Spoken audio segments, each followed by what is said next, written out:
got music? What is up, everybody, and welcome into the Mailbag Lounge. Ever seen Blue's Clues? That's mail. I've never seen Blue's Clues.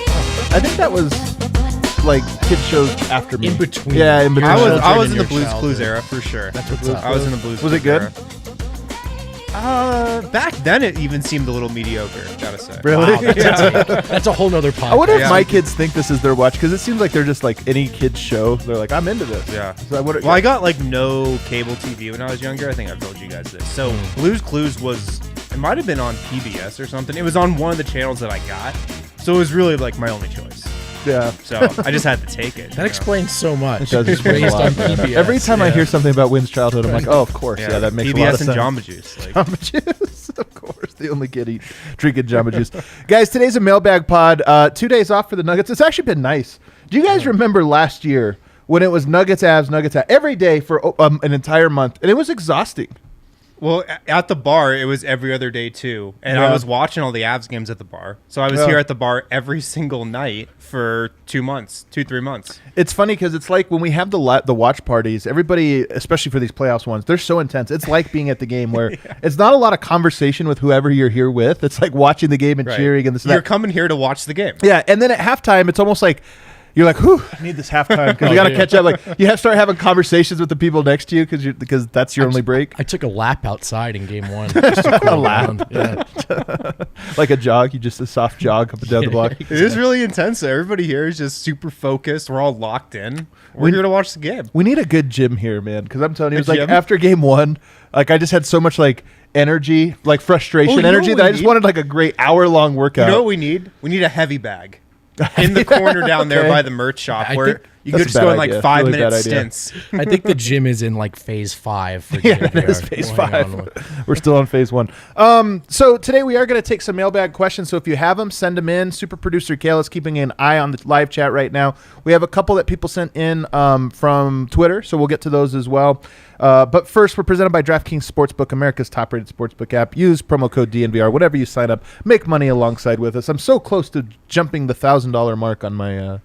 I started off with 200. I'm almost over 1,000. We'll just need that the Jokic MVP to be announced. Well, then I mean that's like a lock, so I definitely will go over it. I'll beat up to 2,000, which will be great. That's great. That'll be a Get great day for all of us. Paid more by DraftKings than my actual job, my actual employer. It's crazy. I'm getting nervous, guys. These ShamWows coming out of nowhere.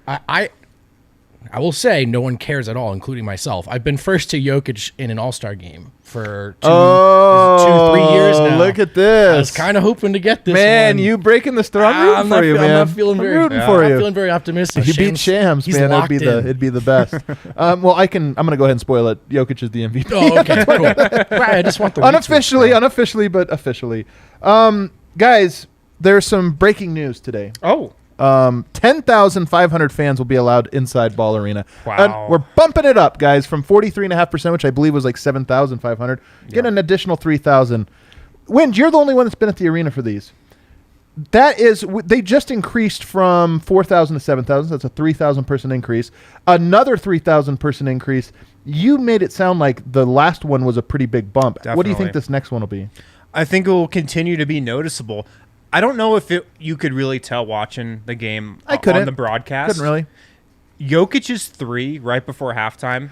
Yeah, I saw this tweet. Yeah. Remember, Shaq Harrison came into the game, got Yeah. a couple remember. crazy stops on Damian Lillard. Like that really changed the game for me right before a halftime. Jokic's 3 right before the second quarter buzzer. That was one of the loudest moments I can ever remember, like at Ball Arena. And there was Yeah. only 40% capacity there. So I think it's going to continue to make a big difference. And the arena's been buzzing for these last 2 games. It's been an awesome atmosphere. So it's going to get even better. That 3 was badass though, Yeah. and you're right. It was because we went back.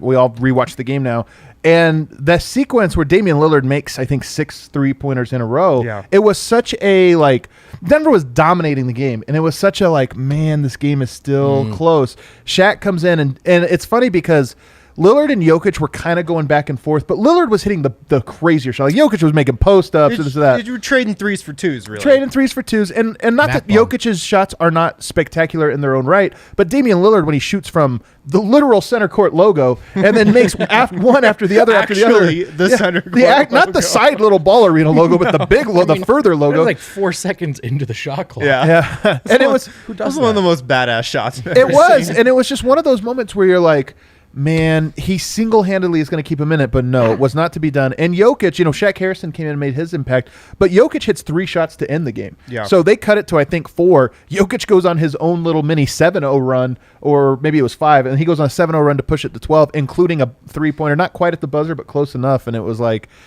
it was one of those things where it's like salvaged a great first half, so I can imagine.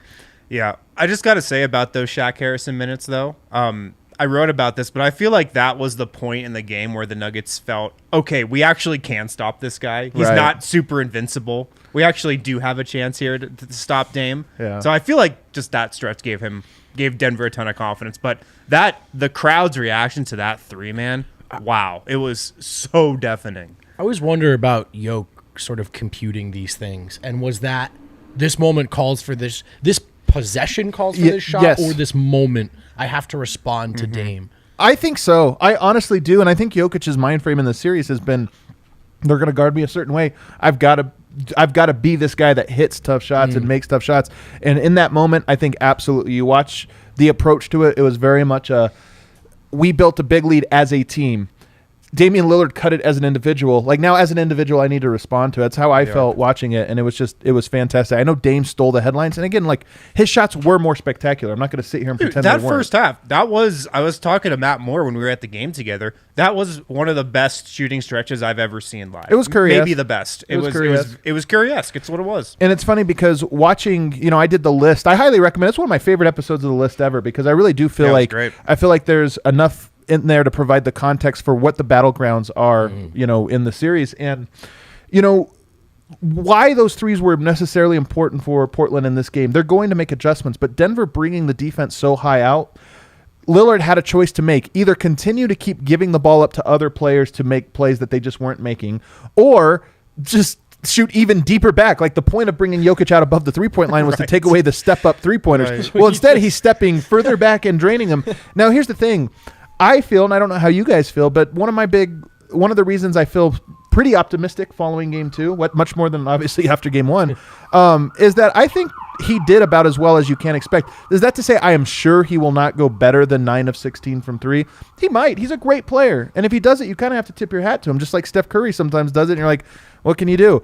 But I'm saying that's the best bet you have, is to say, all right, Dame, you have to go better than 9 of 16 from the three-point line. And by the way, the threes you're going to take, they're going to have to be 5 feet behind the line. I would much rather him do that, go 9 of 16 from 3, and having to keep move back, instead of him getting into the paint, finding Simons for an open 3. Getting in there, finding Melo or Covington for a wide open 3. That's at the three-point line. Yep. I think Denver, a coach would never admit this, but if I'm a player, I would probably be thinking, we've seen their best punch as a team in game 1, and we saw if he plays any better than that, then hat tip, but that's probably Dame's best punch. Yeah. Back to the 10,500 fans, though. One thing I wonder, you talked about how it was the loudest ever, and I know you had the conversation about it feels like the first time getting out of the house, and there's all this newness, and so maybe fans are a little louder individually. Dude, fans are just so pumped to be there. People are dancing in the aisles. Yeah. Just dancing. But here's my point. I wonder if there's something to fewer people being there. Psychologically, you feel less seen. You know what I mean? Like, when there's so many people there, you're standing next to somebody you don't know, and this or that. And maybe, like, the aisles are a little more clear, so you're a little bit more like, I get to be a little bit more free. I don't know. I'm curious if there's a psychological thing there. That's how it was on press row this season. Like, the decorum really sort of melted away. Yeah, that's hilarious. Just 5 of us in the room. No cheering in the press box. There's literally nobody in the arena. You're like, what does it matter what we do here? Right? Just like shouting at Ryan 3 people down. Would you put Shaq in? That's hilarious. Any other notes you guys have from rewatching the game? I shared a notebook pod yesterday. Do you guys have some thoughts from takeaways? So I wrote about like Aaron Gordon obviously making the huge impact, and I really feel like I said that started with Shaq. That was the first kind of chink in the Trailblazers' armor, and it gave Denver some confidence. Okay, we can't stop him. I'm curious what you guys think. How much does Aaron Gordon play on Dame going forward? Is this a situation where they start Aaron Gordon against him from the opening tip? Yeah. Is it a situation where they say, oh, all right, let's see if Dame is really going to be red hot again, and then we move Aaron Gordon on him as the game goes along? Because I almost feel like it might be more of that than, all right, we're going to start Aaron Gordon on him from the first possession of the game. So here's what I think is funny, and I said this a little bit yesterday on Locked On Nuggets, but the two adjustments were made in game 2. One, the stepping up higher on the screen, just the pick and roll coverage and how they trap to get the ball out of Damian Lillard's hands or to force him further back. The second was, of course, in the second half using Aaron Gordon there. I feel like the Aaron Gordon piece of this, a little less important than the other one. And I think it's not that it's not important, and I do anticipate it'll be a big storyline, but let's look at the numbers here. In the first game, there were, I believe, 29 assists. The second game, 15. That tells you the shot profiles are different. Mm-hmm. You talked about 19 3-pointers to 16, 9 of which came from Lillard, so they're not assisted threes. And then the biggest one, let's talk about turnovers. 6 turnovers in game 1, 21 turnovers in game 2. Yeah. And this is the thing, when you can attack downhill, Denver was playing that soft, not really drop coverage. It's funny because it's not drop coverage. It's only drop coverage because the screens are 10 feet outside the three-point line. So stepping up to the three-point line feels like drop.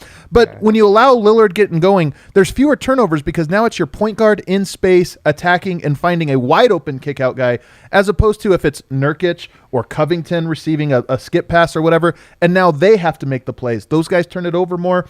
They don't generate easy looks as much, and you get that. So to me, the question on Aaron Gordon is an important one. I do think he's going to play a lot there.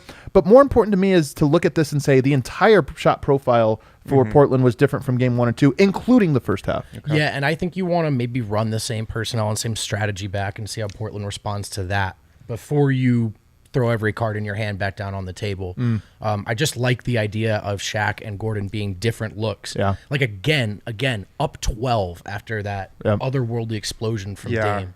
And if you put Gordon on Lillard to start the game, I'd be a little concerned about foul trouble. Exactly. Totally. Because you've got to think that would be Portland's strategy if that's what Denver did. At some point, Dame figures out how to take that contact he's getting from Gordon and turn it into a foul. Yeah. I definitely a major concern of mine. One thing I will say, Aaron Gordon, really a great defender when he wants to be.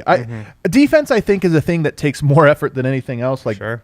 Great offensive players can casually be great. Great defensive players have to be locked in and intense to do it. And Gordon, sometimes during the regular season, we've seen him get beat by players that were like, Kyle Anderson just beat you off the dribble for an and one. Like, what the hell? But I think when he is locked in, as he was in the second half, he does become this all-defense level player. Well, I think what helps him lock in is when he has a matchup like Lillard also. Yeah. Because when he's guarded Kawhi, he's locked in. Right. When he's guarded Luka earlier this season, he's locked in. When he guards Dame, he was locked in. So I think it might be equally about just what his matchup is. Is if he's guarding an all-NBA guy, that's when he focuses in. I also want to say he was really good in quarter 1 too, and he's done a good job. I was thinking about how quiet Norm Powell's been, and part of it has been in game 2 was a late game sort of aversion to passing to him on Portland's end.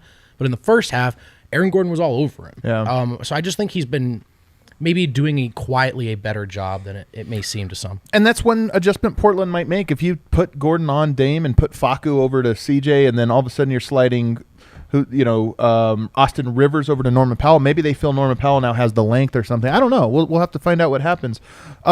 But you mentioned Shaq Harrison, and to me, he's actually as much a part of this equation as is Aaron Gordon, because I'm with you. Aaron Gordon, you save his fouls, and then you could really be aggressive in a second half. The first half you have to get through, and Facu, as great as he is, I think moving him over to CJ, I want to see how that looks, because Dame, I do think gets going against him. He has torched him now 2 games. I think it's not a knock on Facu that he can't guard one of the great offensive guards in the NBA at this level, but for whatever reason, he's struggling with it, and in parts he can do it. But I do think if Portland is not going to double team on the other end, do you need floor spacing? I mean, Jokic isn't kicking out to anybody anyway right now. They're staying home. He's just scoring. So why not stick Shaq in the corner and say, I dare you to guard him? If you're not going to double team, then we're going to put Shaq here. And now on defense, we have, instead of a Marcus Howard and maybe reducing some of the either Facu or Austin minutes, I don't know, just might be an option there. Yeah, I'm not smart enough to know what it is, but he looked at the geography of the court with the way they're guarding him and those shooters out there. He did all of his damage in the middle vertical. Who? For Jokic. Okay. Like everything. Yeah, From under the basket, yeah, down to yeah. the free throw line to the top of the key. And he was just comfortable from attacking from That's a great that point. angle. That's a great point. Whatever that is, I mean, I'm not Jokic, but there's something he's seeing where he's comfortable going one-on-one from there, and to me the spacing looked like less of a concern. Yeah. What's funny is I think Game 3, the most important player is going to be Yusuf Nurkic.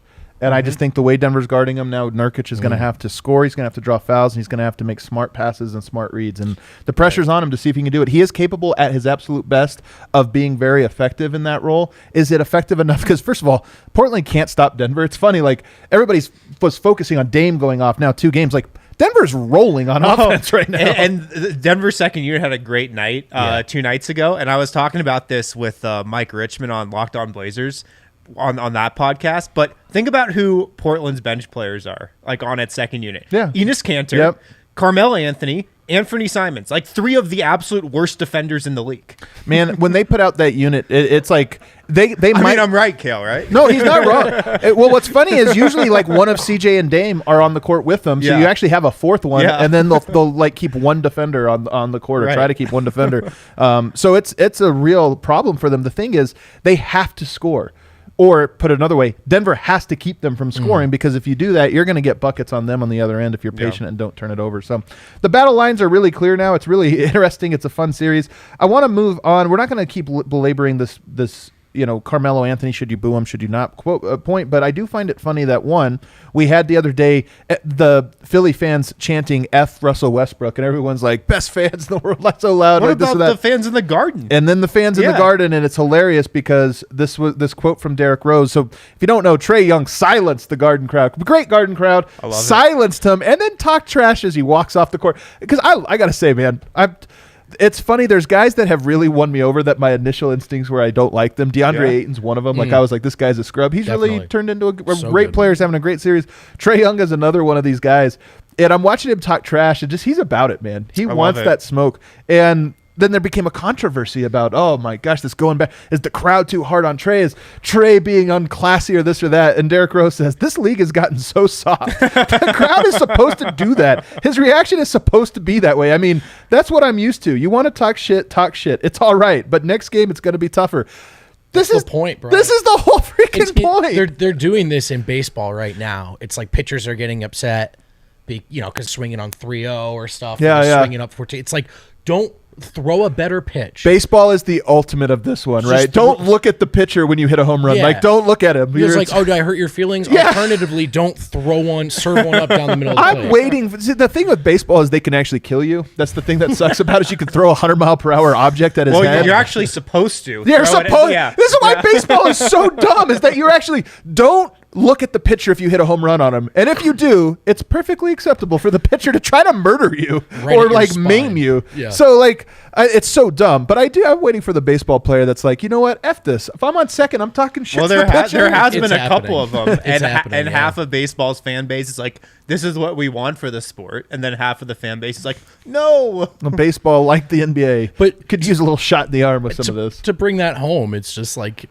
Derrick Rose knows. Like, okay, we don't want Trae Young to talk shit to our fans on our home floor. Yeah. We should probably not let him tear us up. Yeah, of course. I love it. I absolutely love it. And it just makes it more fun. Like, there is a line that can be crossed, and I hope Nuggets fans, I saw a video of somebody really going in on Melo as he walked off, and I thought, that like I don't like that. That was like a little bit far there. And like, you got to keep this to the on the court, and you got to keep it to the boo and the like, get out of here, like whatever, like that kind of stuff. There's lines you definitely wouldn't want to cross, but at the same time, I do think that our fans not supposed to care. This is what we're trying to do, is like completely neuter them. And I gotta say, the booing on Melo was louder, I thought, in game 2. Good job. Exactly. I was told that the booing is the reason he played well in game 1. That's confusing. That is very confusing. It doesn't make any sense. He actually wasn't on the court a ton in game 2 in the second half, so wasn't as many opportunities to boo. Let's hit our first ad break. On the other side, we're going to quickly bounce around the NBA playoffs because there are some really interesting things going on that pertain to the Denver Nuggets. So we'll go there, and then we're going to start taking questions. We got a lot of them already lined up, so the whole back half of the show will be all mailbag. But first... Yeah, guys, make sure to pick up some Mile High City Copper Lager from Breck Brew. You can't miss it. It's got that Nuggets Skyline blue can with the Nuggets logo on it. Pick it up at your local liquor store. Pick it up at the Breck Brew Farmhouse, the Mile High City Copper Lager. A great beer to sip on during Nuggets games. Make sure to pick some up today so you're stocked for tomorrow. Game 3, tomorrow in Portland. Mile High City Copper Lager from Breck Brew. Also, head to Gabby.com/DNVR to save a bunch of money on your car and home insurance.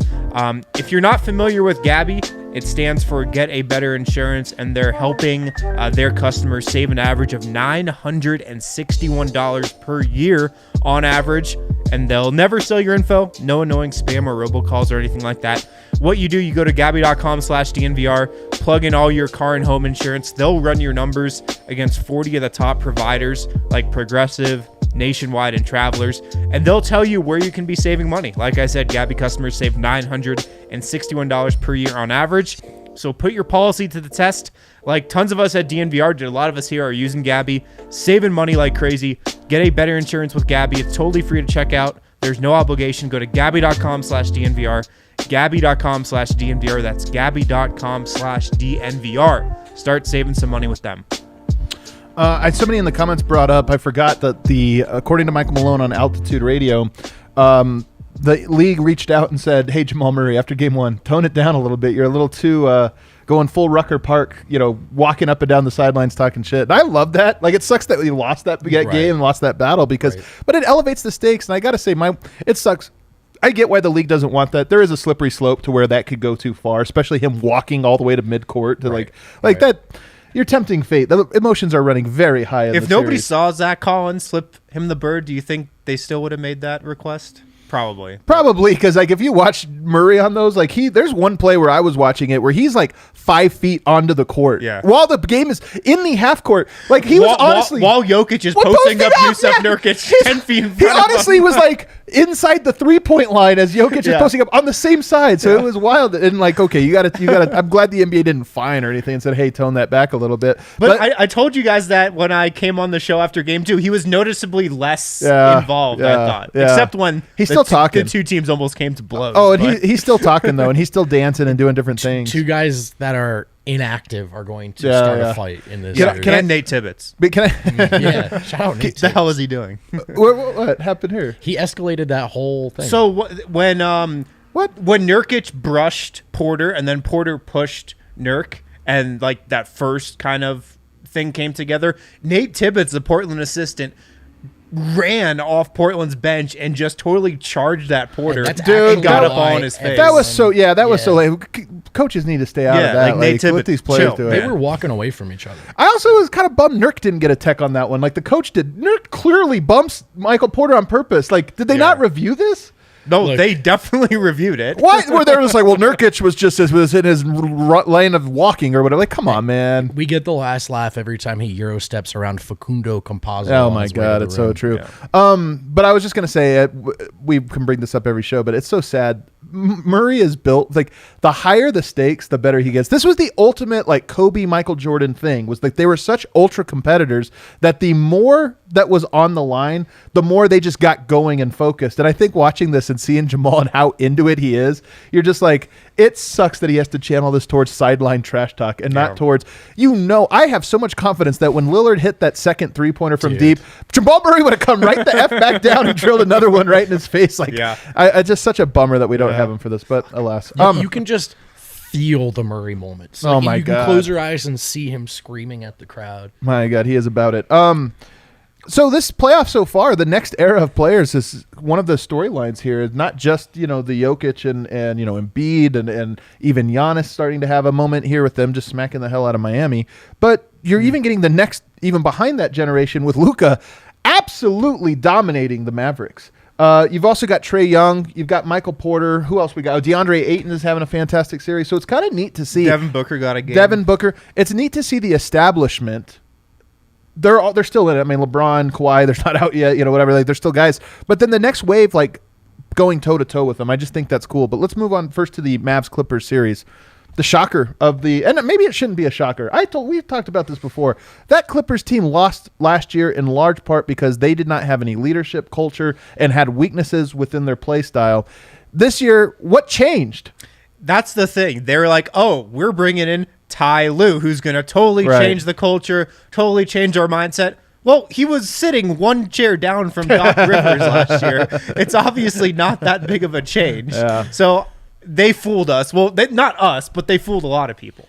About halfway through the year, I was checking in with our Clipper blogger friends, and it seemed like the vibes were a little better. There was maybe some fool's gold. It was just something different, just anything. And yeah, they were like, maybe they were heading towards something better. But they look like the exact same situation now. They look like the same exact team that doesn't have answer. Like the playoffs, I'm telling you, they push you to do things that you can't do. And here's what's funny about this Portland series is Denver, Portland both have such extreme weaknesses that it's like a fair fight in a lot of ways. Yeah.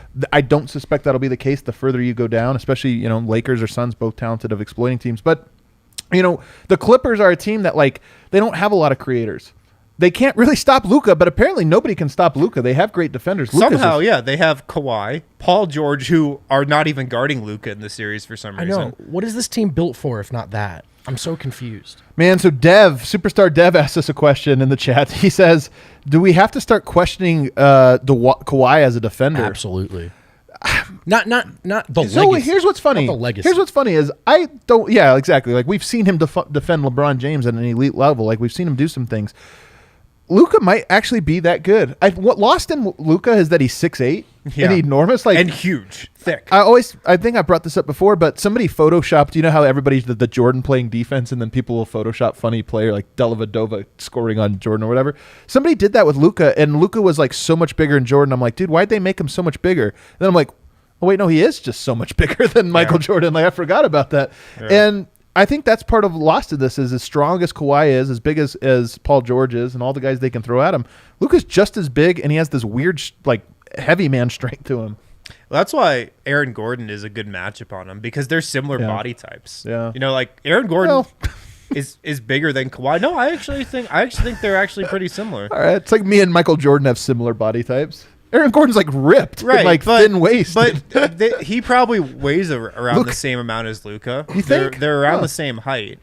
That's why I think Aaron Gordon is a better matchup than a lot of people think. Well, also because I'd like to think that the Nuggets will do it. I mean, that's just isn't the whole point of the type of superstar Kawhi is. And I know you hide your cards if you can. You don't want to throw out, you want to give him different looks, but 2 straight games of Luka torching them, and then in the fourth they reluctantly threw Kawhi on him, and then they were switching anyway. Right? Dude, what's the point of having those 2 superstars if they're not going to? Well, teams like the Clippers and Nets just love to switch. They just love to switch because they want to break basketball. This is why I'm rooting. Easy. They want to break basketball. They want to throw out all the other aspects of team sports. Make this just the math equation of we have 3 guys nobody can guard. We don't need anything else. Yeah. This is honestly what they want. They don't need any culture. They don't need any. Oh, your role players actually matter. They want those guys not to matter. We don't need to play at all together in the regular season. Just space the floor and let the good players do their thing, and it might work for Brooklyn. I don't know. I hope not, but it might. They're smacking the hell out of the Celtics right now. But with the Clippers, it's coming up short, and I'm rooting for it, man. I'm so hard, and I think it's going to happen. I have a feeling that series. Might sound like a crazy hot take. I think it comes down to Game 3 on whether or not this is a sweep. Game 3. I agree. I think there is a better chance this is a sweep than it is a Clippers win. I bet Game 3 feels like Game 6 of Nuggets Clippers. And then Game 7 of Nuggets Clippers will feel like Game 4 of this upcoming series, Dallas Clippers. If Dallas smacks the Clippers in Game 3. Oh my God, it's over. It's a foregone Are you kidding me? The Clippers are going to have a Game 7 against Paul the Nuggets George won't hit the Game rim 4. in Game 4 if they're down 3-0. I even think just the first half of Game 3. If the Clippers are down 15, I'm looking to. And Dallas has the crowd. I mean, it's going to be a packed arena in Dallas for sure. I think Dallas is good, by the way, but I don't think they're an unbeatable, a great team. I think they're good, and they're more exposing the Clippers. And I'm not trying to take anything away from Dallas. I think Luka is better than people even give him credit for. Yeah. But part of it too, Tim Hardaway Jr.'s like having an Yeah, out he's of having a body great one. experience Yep. right now. So. Lakers Suns is interesting. Obviously, split 1-1. I think the Suns are way better than people gave them credit for. I think the Lakers are a little bit worse at this very moment. The Lakers at their best are like just this Pistons 2004 Pistons level defense. They're Yeah. ridiculously great on defense. But that series to me, it's 1-1.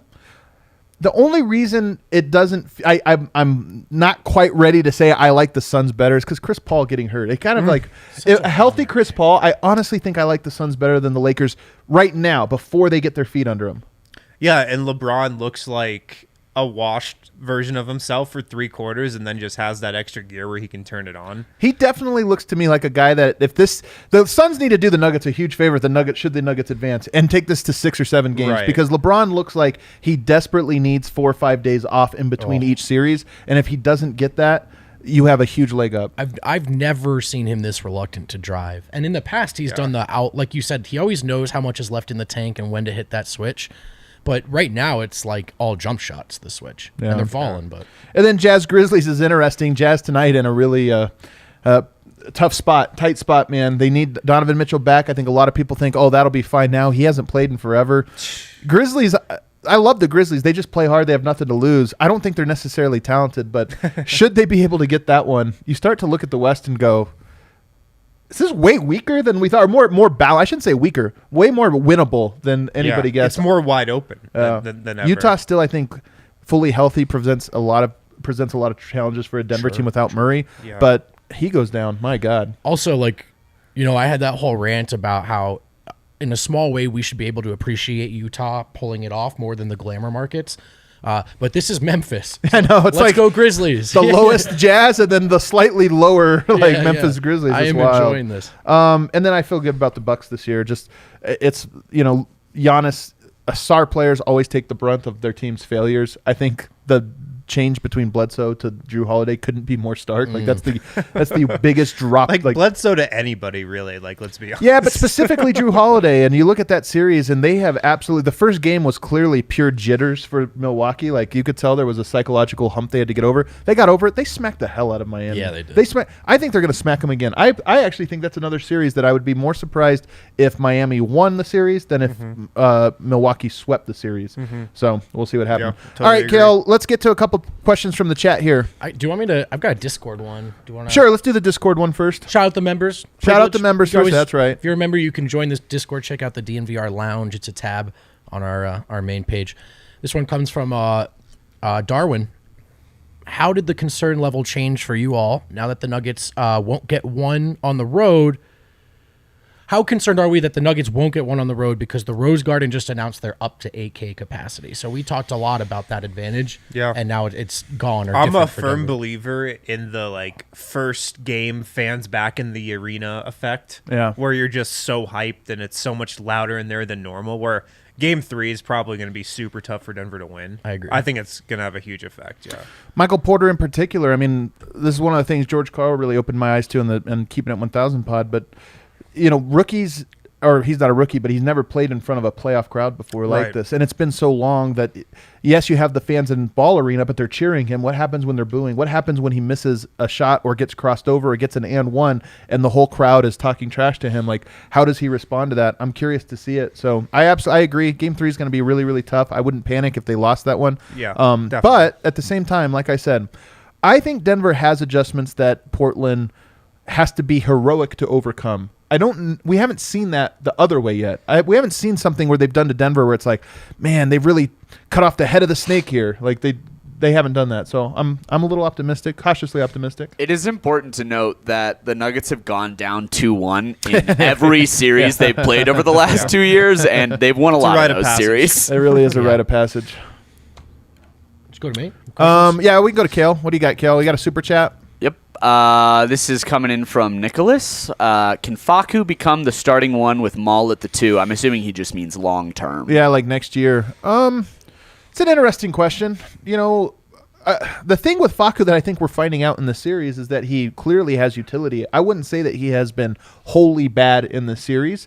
He just hasn't. There's been like things that he has brought to the table that have been great, and there's things he has taken away that have been harmful. So I think it's finding the right balance. So my answer to that is absolutely. You talk about a regular season lineup. Love that one. I think it's fantastic. Sure. Playoffs, it probably will be a little bit more contingent on who you're playing, and there will be matchups that work really well for that and matchups that don't. I think Facu has been probably as good as you could have hoped for so far in the playoffs. Like I think you would have hoped that he would have shut down Dame. Yeah, I didn't think it was realistic that he would shut down Dame. I didn't. Like he's going all out. He's making plays. He's doing like as good of a job as I thought he would. Honestly, man, like I really do. Offensively, I think he's been better. Than maybe I even thought he would be. Smart players, I think, as the series goes on, they read the games better, and so we'll see. You know, with Jokic, I think that's the case. Like he figures out things quicker than everyone else. So maybe the same will be true of Facu, and he starts reading the angles a little bit better. What else we got? All right. Speaking of Facu, should they just stick Facu on CJ the whole game? A lot of questions about this. Well, so then are you going straight to Gordon on Dame, or are you starting? You go Rivers. Yeah, that's what I was wondering. The thing about this is whenever you have, especially in the playoffs, this happened last year, if you remember, last year against Utah, they had a lot of success with that sort of, I think Horn's twist is the name for it, where they would first run a pick and roll guard to guard because Denver would have to switch it, and then they would run a pick and roll with Jokic and the guard. So if Gordon, for example, is on Damian Lillard to start and Facu's on whoever else, you run a pick and roll there, so Facu has to switch on to Dame, and then you run that. And there's a way, if that's your game plan coming into it, there's a way to get into it quick enough that you still have 15, 14 seconds on the clock to run whatever action. So I think some of this is, let's see how Portland attacks, because it might not matter as much. But we'll just have to see what they do. Look, against all great players, you've got to have multiple guys to throw at them. That's how you show them different looks. That's how you don't let them get comfortable. So Facu, Rivers, Shaq, Aaron Gordon, I think all those guys should spend possessions on Dame. I think Shaq being on the court, it's funny because you worry about Denver's offense, especially if you replaced Facu with Shaq, because then you're Facu Rivers. Like, I don't know about that backcourt. We'll see what happens. But if you can just put it to where there's no good options for him, that really does help. So Denver, part of this is, I think, building good leads and being able to go to lineups like that for short stints. Be like, hey, last 2 minutes of the half, 3 minutes of the half, we're going to go to this because we can trust that Jokic can generate enough offense as the point guard or just as a scorer. But for 3 minutes, Damian Lillard, CJ McCollum, none of those guys are going to have a good matchup, and we're just going to try to swallow them. Yeah, totally agree. I would like the idea of just switching the Rivers Facu primary assignments to start the game. But the thing is, again, even like that happened enough in this last game that Damian still scored on Rivers. Rivers does a great job, but like it happened. It wasn't like Facu was on Lillard the entire first half. There was he was actually only on him a little bit, and even in the second quarter when he really went off, Facu wasn't on him. They would switch him onto him and then attack. Yeah, I'm also wondering if you can just bait CJ into taking like contested long mid ranges. Yeah, which he might just hit and beat you. CJ's definitely more of a mid range shooter than Dame. They both shoot the three, but CJ a little more comfortable in that mid range. All right, what else? Lots of questions about Facu. This is coming in from our boy Patrick. Thoughts on replacing Facu with Monte as a starter so Jokic has a better DHO option, and so Facu's energy can be used versus CJ and the bench squad? Well, so my first thought about this is Denver's offense is crushing it. Like their offensive rating in the series is like 130. And also Facu with the starters, that lineup has been great ever since they went to it offensively. I also I like the idea of Monte helping the second unit get going and score more than Facu, I think. Look, he has a chemistry there. Yeah, you're 1-1. I mean, you just beat the Blazers with Dame having this crazy, crazy game. I would just kind of stick with it. I would stick with what's working right now. I will say that I am curious to see minutes with Monte Morris and Shaq Harrison together as your back point. So you have Facu and you have Rivers. I wouldn't mind seeing a few more minutes maybe with those other two, even if, again, it's just the transitions, right? Like going from second unit to first unit and you bring Jokic on but not quite Facu and Rivers yet and see what that looks like. Because Monte does provide different dynamic, and I think Shaq might actually be the best defender for guards on the team. We'll have to see what Gordon. I think he is.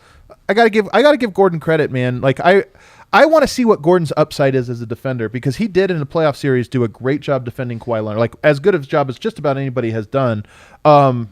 several years, two, 3 Yeah, years ago yeah. with Orlando, and now 1/2 grade against Dame. I want to see maybe he is a hidden gem, even in this we didn't realize he was a multi-tool. Draymond-esque, can guard every position. And if he is, I'm telling you, it changes the equation for Denver. If Aaron Gordon can shut down Damian Lillard in the rest of the way of the series, it changes the equation for Denver completely. That's also just insane versatility. You're right. We're talking about an all NBA level defender if he's that guy. He thinks he's that guy. That's the reason why this is just totally Aaron Gordon's moment and his time to totally just establish himself as that guy for Denver, because that's kind of who he wants to be. It's so cool that the thing that sort of galvanizes him, or can he kick it into extra gear, is, oh, I want Dame. Right. And then he really, really wakes up and brings it to an extra level. It's awesome, man, to have that kind of play. And it's funny because his offensive game is a little bit more raw, I think, than people realize. They think of him as more of this two-way player. But there's a few defensive players in the NBA where it doesn't matter. They're so well known for being great defensive players, and Draymond is obviously the top of this list. But even a Ben Simmons who has some offensive game, he's the same type where he can guard 4s and 5s in a pinch, but he also guard 1s. If Gordon becomes that guy, I do feel almost career-wise, it's actually even the best thing for him career-wise is it becomes you have to have one of 5 defenders who can guard 1 through 4, and he's one of them. Jeremy Grant built a reputation in one playoff run. If he gets, Right. If Gordon gets some quality minutes on Dame, somehow they were to end up seeing Doncic at some point and becomes a star again, just not the way people expected. He becomes a defensive star, which would be great. What else we got here, Kale? Okay, lots of stuff. Okay. Where do we want to go next? Any updates? Couple questions about updates on both Will Barton and PJ Dozier. Any chance we see them this series? So I think there's a really good chance we'll see Barton this series. Probably not game 3, maybe game 4, game 5. I wouldn't be shocked. PJ, it's funny. PJ was actually on the court pregame before game 2. Hadn't seen him on the court at all. Still haven't seen Will on the court That's at a all. great note. But Will has always been ahead of PJ, in his progression. But PJ was out on the court pregame, wasn't doing anything, just walking around dribbling, but he was in workout gear, so he's progressing. I would take that as a sign he's progressing. But Will, I could see Will coming back game 4, maybe game 5. we do talk to Malone today, by the way, at 4:30 p.m. Right. Mountain Time, so I bet we get some sort of update. I bet we don't. Yeah, I don't know why I said that. Yeah, we probably won't. But I agree with Win that game 4, game 5 is sort of what I'm looking at. We will get the only update we really get is if he's out. We'll get he's Right. out. But I suspect he will be raised to doubtful before maybe even a full game before he plays. Who knows? I don't know. I'm with you. I do think if Denver can steal game 3 and get up in the series 2-1, especially if they feel like they have found something, Will Barton bringing him back in game 4 is great because it feels like you have a game to play with. You can try to insert him into some of those secondary bench roles and just see how he feels and bring him along slowly. That'd be the best bet is if Will Barton could come back in a series in which Denver is winning comfortably and you get him a game 4 and a game 5 and then the series is over and you get a little bit of minutes there and then you get a week off, that's the best bet for a Will Barton return in my opinion. Bring him off the bench, bring him slowly. I guess my biggest question with that is 60%, even if he's not 100% healthy, is 60% of Will Barton better than the Marcus Howard minutes we're getting? Some of this actually depends, in my opinion, on how they guard Denver. I mean, right now they're content to just try to let Jokic score and let him eat. They won in the first game because their offense was great. Yep. Once they needed to get stops, Denver scored 130 in this last game. I think if Denver wins game 3, Portland probably has to go to the drawing board and say, we might have to scrap our defensive plan as much as we have to come up with ways to go offensively here. I wouldn't be surprised if that's the case by second half of game 3 even. Could be. I mean, it's you can tell yourself whatever you want about the way game 1 shook out, but he's at, 36 points per game right 34 now and 38. Yep. 62% from the field. And it's been easy. He's going to keep He went 10 to doing 15, that. right? 15 to 20. 15 to 20. He's got to keep it up, though. I mean, look, some of those shots were tough shots that even he thought were off, the little... That, one-handed one that went in off the glass from straight away. Yeah, I was yeah. like, what the hell? Yeah. So it shouldn't be taken for granted that Jokic has been this great because he needs to keep it up. Those were 2 of his best playoff games so far, and he needs to keep going. So lot on his shoulders. I'm just so confident that that's just who he is. Let's take our last break, and then we're going to get to some of our Twitter questions as well as try to wrap up rapid fire some of those ones we have in the chat. Yeah, guys, the Lawnmower 4.0 now Oh, available. man. Breaking news. It's out. It's available. Get it. Get it while it's hot. We've all got them. They're great. Elite product from Manscaped. A 3 elites. Wow. Usually Harrison's a 2 guy, but a 3 elites. Wow. By the way, I don't know what to do with my 3.0, so if anyone wants my Put it on Garage Facebook sale Marketplace. style. Yeah, no thanks vote on that one. You're good on that? Lightly used. Probably heavily used. Lawnmower 3.0. Yeah, get the 4.0. Upgrade to the 4.0 from Manscaped. Go to manscaped.com. Use code DNVR to get 20% off plus free shipping. Pick up that Lawnmower 4.0. Like I said, an elite product from Manscaped. Got to use it every day. Like, you just got to. Get it from manscaped.com. Use the code DNVR for 20% off. Did I mention wireless charging? Wireless charging on the Lawnmower 4.0. That was my biggest beef, if I had to have one, with the Lawnmower 3.0. You had to plug it into the charger. Sometimes mine didn't always sit right, but you don't have to worry about that with the 4.0. Wireless charging system. So again, use code DNVR at manscaped.com for 20% off and get that Lawnmower 4.0. What do we got on DraftKings this week? DraftKings just got bigger stakes, bigger promotions on DraftKings for the playoffs. They're putting you courtside with a chance to turn $5 into $200 with 40-1 odds on any basketball game. All you've got to do is pick any team that is still in the hunt for the Larry O.B., and if that team wins, you will receive $200 in free credits. Wow, this is an incredible offer from DraftKings. That's right. Pick any team that is still in contention, bet $5, and if that team wins, you cash $200 in free credits. So make sure to download the top-rated DraftKings Sportsbook app now. Use promo code DNVR when you sign up to turn $5 into $200 in free credits. Bet on the basketball team of your choice to win their next game. If they do, you can claim $200 in free credits. That's promo code DNVR for a limited time only at DraftKings Sportsbook. Must be 21 or older, Colorado only, new customers only. Wager paid out, in-site credits restrictions apply. See DraftKings.com/sportsbook for details. Gambling problem, call 1-800-522-4700. And finally, Solace Meds. They've got tons of locations in Colorado, 4 that are super convenient, 1 in Fort Collins, 1 in Wheat Ridge, 1 off Broadway, and 1 just blocks away on East Colfax from the DNVR bar. So maybe you're coming down to the bar for game 3 or game 4. Stop into Solace Meds before. Like I said, they're located just blocks away from the DNVR bar on East Colfax.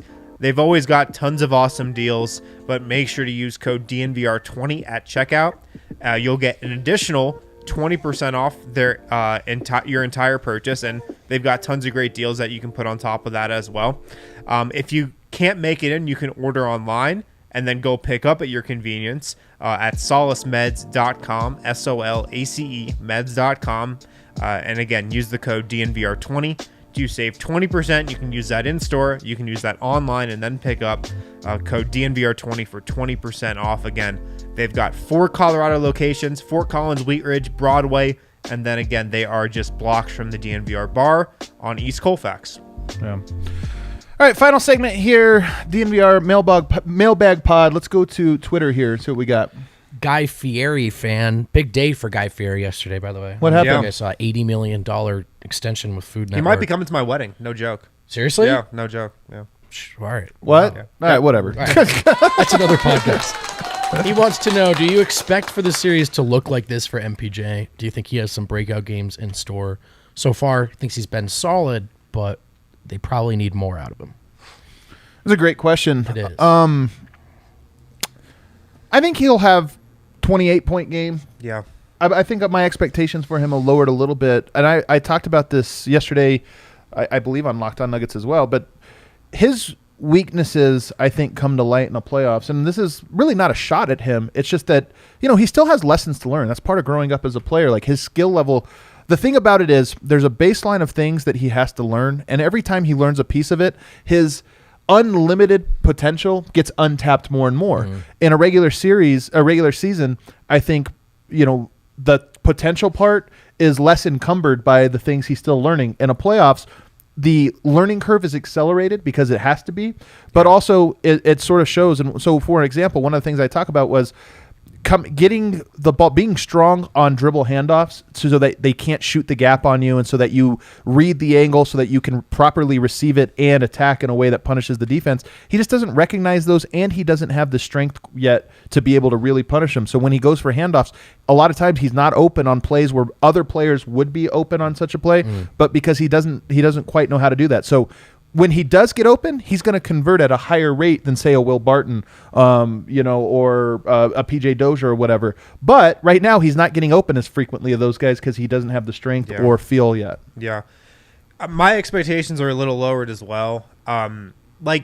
He's had a couple good offensive games, game 1 and 2. But, I mean, 3 of 6 from 3 last game. I like to see him take more threes if, Denver can run enough plays for him, if he can get himself open enough. What I'm really going to be curious about, though, is defensively. Because I've got to think this next game. Yeah, a big part of Portland's upcoming game plan is going to be to get Gordon switched off of Lillard, if the Nuggets go with that strategy, which I think they will, and MPJ switched onto Lillard. Like they had a lot of success with in game 1. And they're coming all the way out, and Dame and CJ were turning the corner on MPJ so easily in that fourth quarter. There was a couple possessions where he held his own, but for the most part, it was like they didn't even see him. Dame had him on skates out there, so that's going to be a part of it. It's a lot of his shots are off the dribble right now, contested off the dribble, which to be expected in the playoffs. I do think, though, he flipped the script a bit. In game 1, I thought he looked much more suited for the physicality of a playoff series, was really good and was perfect inside the arc. Mm-hmm. Game 2, the catch and shoot stuff fallen, but the other stuff isn't there.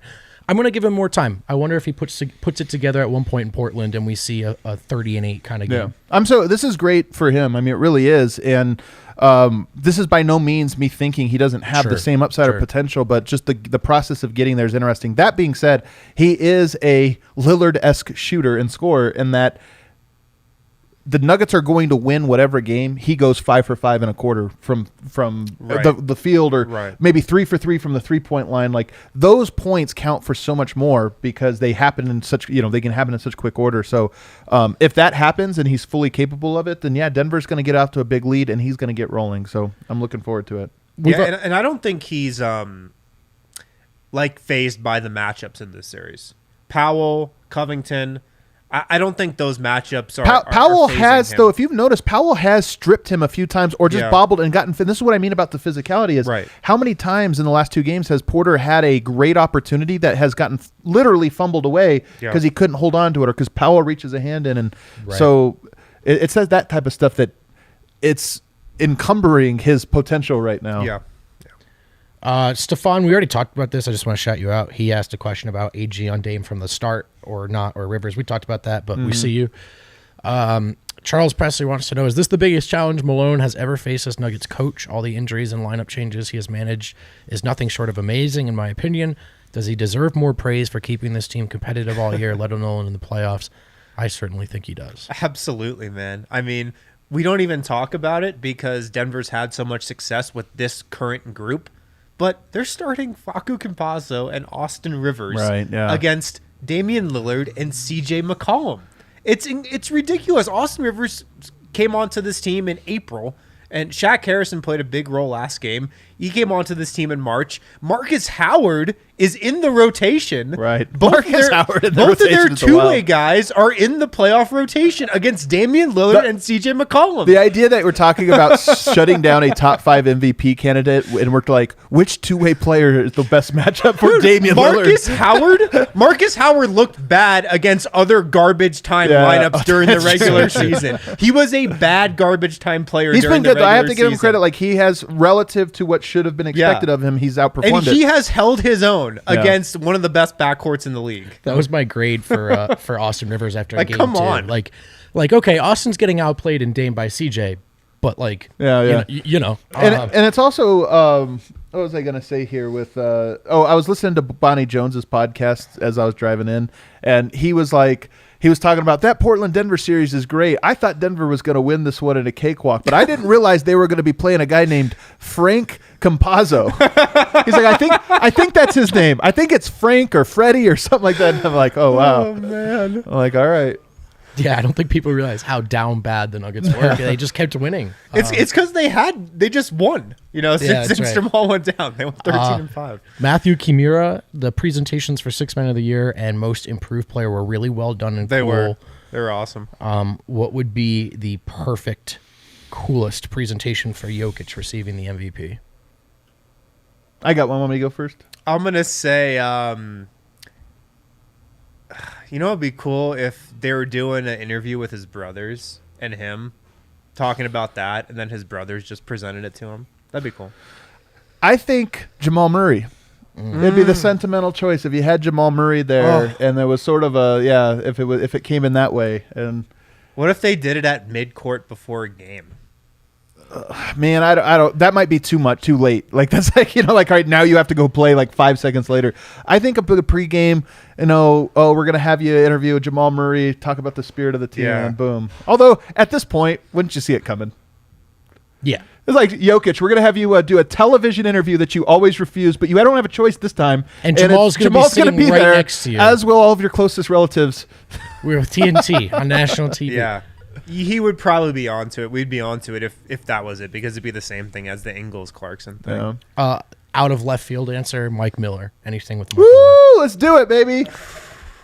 Jesse Hartman wants to know who grabs the bench if Will Barton returns during the series, and do any of Malone's potential counters as the series goes on involve JaVale McGee? Who grabs the bench? Who's Who's not playing? I think Shaq is the only guy you look at that I would say I could see him getting 5 to 10 more minutes per game than what he's gotten. I don't see JaVale McGee as an answer. I mean, that's not a question they're trying to solve right now. Enes Kanter has been held relatively in check. He's grabbed some offensive rebounds. I almost wonder if Enes Kanter's role diminishes. Like, I wonder if Portland on its second unit just goes, all right, we're just going to go small, because this Kanter thing obviously isn't working against. And it's not like you're getting punished that much by JaMychal Green and Paul Millsap inside, although if they did go small, they might become punished. To be fair, like they went away from Kanter when they didn't have any choice but to play him in game 2. So you might be onto something there. Beat up by in Paul Denver, Millsap. though, I mean, like, who else is left? I mean, there's JaVale McGee and Vlatko Čančar. I don't think either of those guys make a ton of sense. Is there anybody else we're forgetting that's not in the game? Like, Denver only has so many bodies. They're all playing. Yeah, that's true.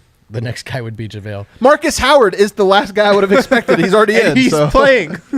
Marcus Howard. There's no way any Portland Trailblazer fan knew who Marcus Howard was before game 1. Well, that's a way. Great segue, because at Kearns King wants to know, now that Marcus Howard is in the rotation, especially in the playoffs, what do you guys think his future is with the team, with Jamal, Monte, and Facu obviously on the roster still? What is this? The what? The future with the team. I mean, a lot of time for this. I don't think he's a piece of the future. I think what this says about the Nuggets more than anything is that they can find guys, like undrafted guys, and bring them in and put them on the floor next to Nikola Jokic or just other high IQ guys, and they'll be playable. I think that's what it says more than anything. Even in the playoffs. Marcus Howard is really good at getting his shot off, like contested shots off. I think there was a stat that like in college that's what he did in college. So many of his shots were contested, like disproportionate amount, because he's so small. And I think that would maybe be if you were trying to say the path to Marcus Howard being an actual NBA like 25 plus minute per game kind of guy, it would be him being so elite at that it had a Steph Curry-esque effect on pick and rolls where you had no questions asked when this guy comes off, we have to jump out at him. And then he would just have to improve his basic floor reading, which we haven't seen enough of him for me to be able to say, like right now he catches and shoots or passes it back to the guy he's supposed to. But he needs to become a better passer and ball handler and stuff if he's going to make it at the NBA level. Maybe he will. I don't know. Maybe. One more Marcus question from Nathan. Wow, a lot of Marcus Howard questions. Would you rather see Marcus Howard break Dame's ankles, MPJ dunk on Kanter, or Jokic dunk on Nurkic? No, Jokic dunk on Nurkic. That last one was like, are you kidding me? There's few things more cathartic. Yeah, for sure. The homie Miroslav, the Serbian correspondent, the light of our lives. Is Nikola Jokic the best tough shot maker in the league? No, but he is one of the better ones for sure. Yeah, I think he's tier 2. He might not be the best on his own team. No, I think he's tier 1. And like the reason this question I'm sure is coming up is because Kirk Goldsberry just did a fantastic video. Only thing wrong with it is he misattributed the Silver Shuffle to Chris Marlowe. And Chris Marlowe's running with it. But other than that, it was a great thing talking about the statistics of Nikola Jokic's ability to make tough shots, and the percentages on it. And I think percentage wise, you probably would say yes. The difference is Steph Curry shoots more difficult shots and converts them at only slightly less of a rate. And it's like you have to factor in that part of what makes Jokic great is he only takes tough shots when he has to. Right. Steph Curry takes them all the time because he has to all the time. Yeah, when I said tier 2, I was going to say tier 1 is just Steph. Yeah, so okay, that's what I meant. But yeah, I mean, I think Ryan Blackburn, put some good data out too. That just Jokic is one of the premier contested jump shooters in the league. I think so is Jamal Murray. Yeah. So is Jamal Murray. Yeah. He's certainly up there, though, and I think that's one part of his game that people don't quite I mean, there's so many parts of Jokic's game. People think, like, he's a great passer. Like 50% of his game people don't understand. Oh, it's so true. He's a great passer, and, he's a load down on the block. He's one of the best big man passers in the league. But they don't realize that there's all these other, contested shot making is also part of this. 38 on 15 floaters. of 20 with Franklin Campazzo. With Franklin Campazzo. Kale, before we get out of here, was there any other questions in the chat that you feel we got to get to? Yeah, one that I think a lot of people are wondering about heading into just where we're at. If MPJ does sign a max deal, does that mean AG's out of there, or what does that picture look like salary-wise with MPJ on a max contract? Got a couple of these questions. It's a great question. I think that there are pathways for this to work out for Denver to be able to sign him to a max and retain an Aaron Gordon. But honestly, we'll have to dive into this more with our salary cap experts in the offseason to really get into what those numbers would look like. The thing I would say is Aaron Gordon's an enormous part of this team. I think Michael Porter represents a higher ceiling.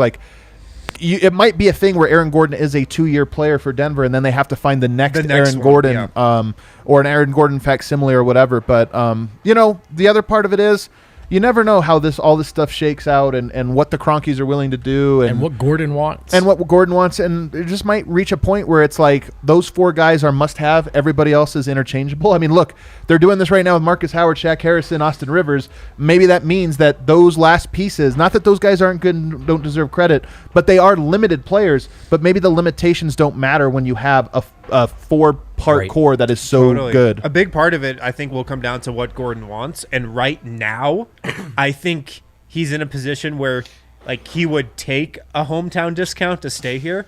I don't know what he's going to want a year plus from now. Maybe it will change. Maybe it will be the same. I don't know. Maybe he's getting even more attention by then, so it's hard to say. Before we get out of here, I want to remind people, whether you're listening to this as a podcast or if you're watching this up on our YouTube channel, that last week's shows, still, if you're looking for content during this drought where the Nuggets are off for all these days, we had Tim Connolly, the architect of the Nuggets. Tim MF Connolly. And he was fantastic, by the way. So that was an all-time DNVR Nuggets podcast. You want to go back. We had Katie Wingy last week, the Keeping It 1000 podcast with George Carl.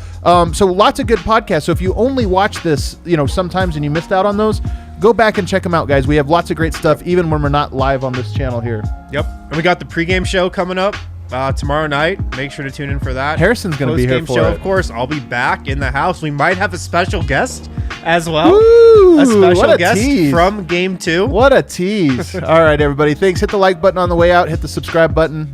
Become a DNVR member. Lots of great content up from all 3 of us behind the paywall. We'll see everybody tomorrow.